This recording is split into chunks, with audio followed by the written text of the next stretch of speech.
Hey guys, subscribe for daily content. And if you're shopping for gear, make sure you check out the description for the newest items at some of the very best online retailers. There's also links for some of the items that I personally recommend. Thanks! What's going on YouTube? Metal Complex here, and today I'm finally going to be opening this freaking knife. This knife that we've all been talking about and speculating about for a while now. I'm about to open the Spyderco Bodacious. I have not opened it up yet. I paid for this price. I paid full price for this knife at a retailer that I don't have an affiliate program with. I wanted to make sure that, there was absolutely no room for any bias whatsoever. But I'm still going to provide links on other places that you guys can get this when they become available or when they are in stock. So you can check out the description, but don't be surprised if they're not there yet or they're not there at all, because I'm going to guess this is going to be a popular knife. I just really want to get it in my hands and get my own thoughts and share it with you guys. Thanks so much to my patrons for supporting me. Please make sure to follow me on Instagram at metal_complex and on TikTok at _metal_complex. I bought this at NC Blade, which is actually a retailer that I love. I buy a lot of stuff at NC Blade. So make sure and check them out. If you haven't, they should definitely be on your list. The big issue with this knife, before I even open it, is the price tag. I think I paid $262 for this knife. The last time I was skeptical about a new Spyderco, like a brand new model, like the last time I was like interested and super skeptical, it was literally when the Shaman released, the Spyderco Shaman. And I bought that knife for $165, and I remember thinking, that's a little high. This is $100 more. Now, I ended up loving the Shaman. In fact, the Shaman ended up being one of my favorite knives of all time.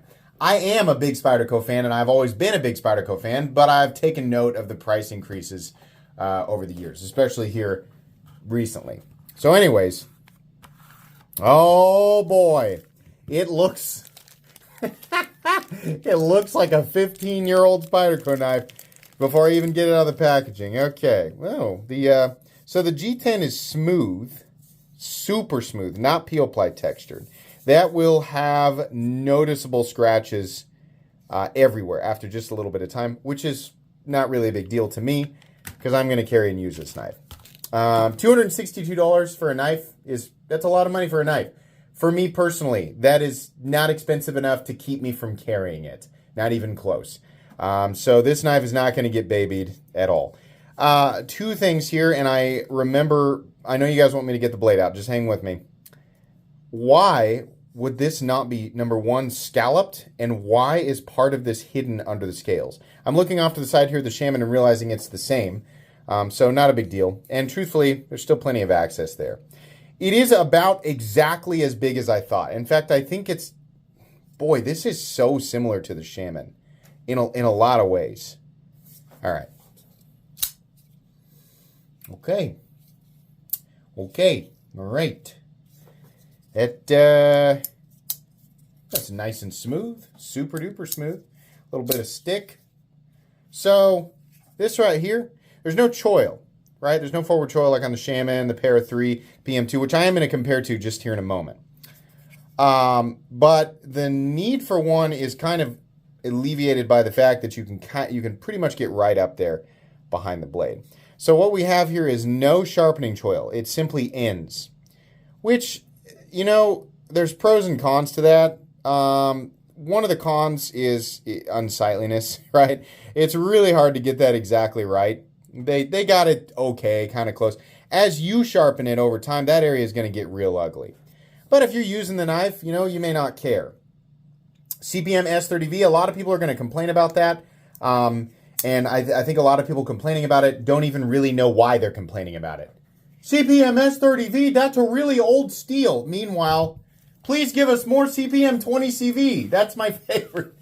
CPM 20CV is very old, guys. S30V might be old, but it is not a low-performing steel. In fact, it has really, really good edge retention, and it balances decent toughness and corrosion resistance. In fact, it's got better edge retention than the incredibly celebrated S35EN that people just accept, right? It's one of the few blade steel compositions that's actually made for pocket knives, and considering It's on a blade made by a company who's known for incredible heat treatments and incredible geometry. The performance of this blade will be very, very good. People blindly complain about S30V because they consider it old news, and a lot of people don't really know how old a lot of their own favorite steels are. So personally, while S30V is not a new, fancy, exciting steel, it is perfectly fine for this. It's perfectly well suited for it. I don't need Spyderco to change it to something that's new and spicy and shiny, right? And here's the other thing, guys. This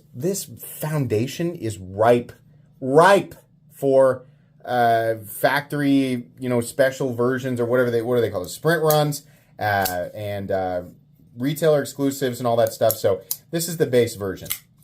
Does this feel like a $262 knife? No. No, not even close. Not even remotely close. I have no idea why Spyderco thinks this is a $260 knife.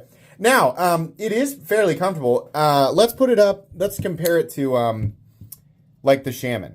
So this, God, it's like they took the well, it's not really contour. The heavy chamfering.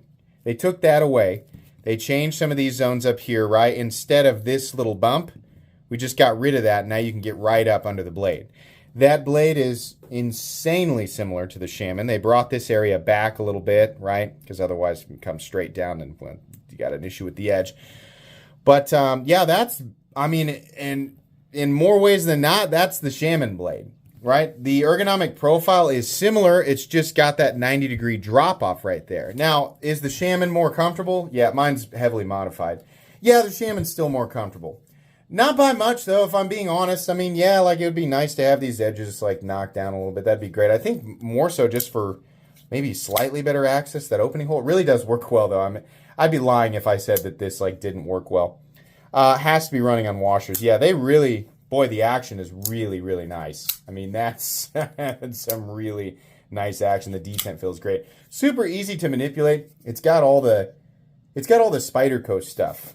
I'm not sure how I feel about this like non-textured, just smooth G10. I guess I don't really care if it marks up over time, but it's just so like not grippy at all.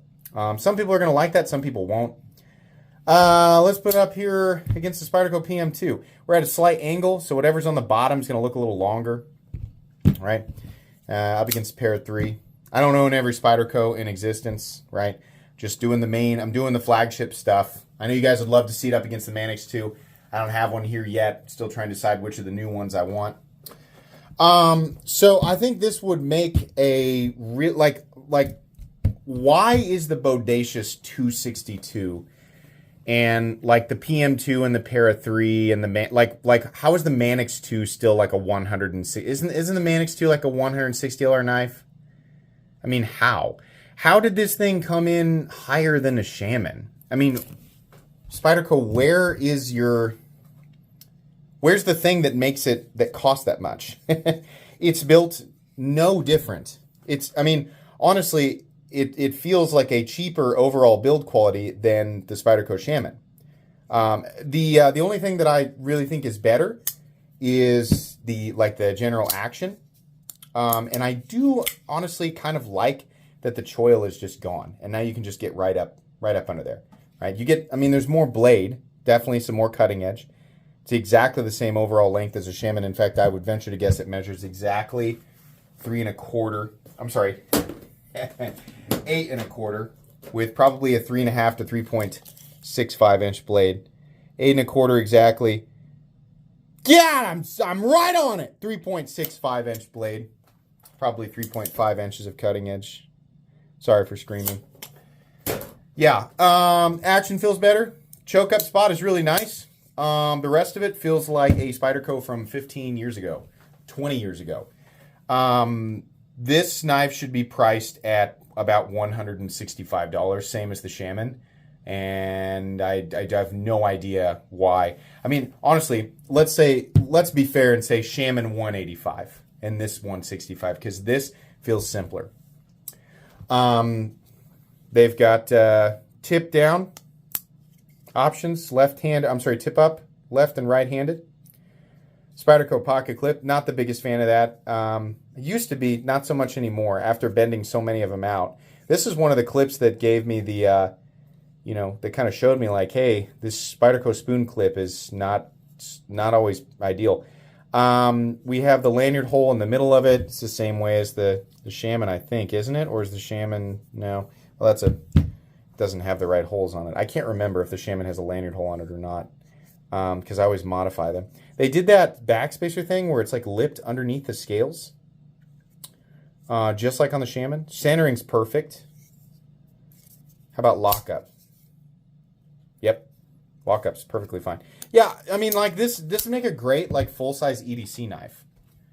But well, I mean, the price tag is just ridiculous. I mean, it's made in the USA, but that's not enough. That's not enough here for what they're giving us. 4.4 ounces. So I guess it's like the Shaman, but it's lighter. What does the Shaman weigh? Is that like over 5 ounces? So honestly, first impressions, like, oh, I'm going to review this. I'm going to carry it, right? But the reason I bought this is because I was really curious, and because there's so many of you who watch my channel to get my opinion before you buy something. Honestly, at this moment, like, unless I have some sort of absolutely insane revelation while carrying it, I don't. This feels almost exactly $100 overpriced. Like, I'm not going to tell people to rush out and buy this. Let me waste my own money. I'll link it. I'll link where places, where it'll populate when it's in stock, if you guys really want to check it out. But so far, it just feels like a regular Spyderco knife. You'd have to really, really want the Shaman to be slightly transformed, and honestly, kind of, I mean, it just makes me want to hold on to the Shaman. Like, the ergonomic lines of it is so heavily chamfered in this area. I know these are aftermarket titanium scales, but the standard G10 scales are the same way, right? This, like, 90-degree ledge is just an odd choice. It's plenty comfortable. I'd still give it an A, right? Like, these are wonderful ergonomics, but that doesn't change the fact that, I mean, the Spyderco Shaman ergonomics are just absolutely perfect, like absolute perfection. So, yeah, not feeling great about recommending this to people. I mean, if you buy it, I think you'll probably like it. But at $262, I got a long list of things I'd recommend first. Let's put it that way.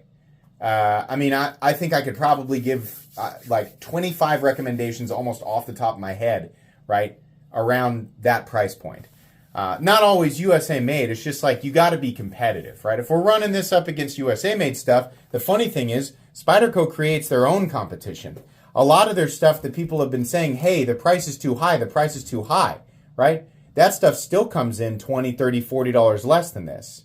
More. I mean, if you're thinking about this, my honest recommendation, if you're like, hey, listen, I just really like Spyderco knives and I like the USA thing, buy the Manix 2. Spyderco Manix 2, right? That's S30V and G10. I'm pretty sure that thing still comes in at 165 or so, right? So really strange. Just odd. A little bit of lock stick there, a little bit. Not always, not that time, and not that time. That time though, got it. Super smooth though. Spyderco's got that worked out. Okay. Anyways, that's gonna be pretty much it, guys. You'll get a full review of this knife down the road after I carry it, right? If you're new and you're thinking, gosh, what a terrible review, that's because it's not a review. I pulled it out of the box for the first time. It's called an unboxing. Actually, I have to carry it before I review it. But if you want to wait for that, it'll come up in a couple of weeks. As for right now, save your money or spend it on something else. Please make sure to follow me on Instagram at metal_complex and on TikTok at _metal_complex. If you enjoyed this video, leave a like. If you'd like to check out my other content, I do, of course, have lots of videos of knives that are either expensive or inexpensive that I do or don't like. So check those out. And if you enjoy all my content, man, I messed it up. Now I'm out of my rhythm. If you enjoy all my content, go ahead and click on that Metal Complex logo right there and subscribe, because there's definitely more coming. Thanks again for watching, everybody, and have a great day.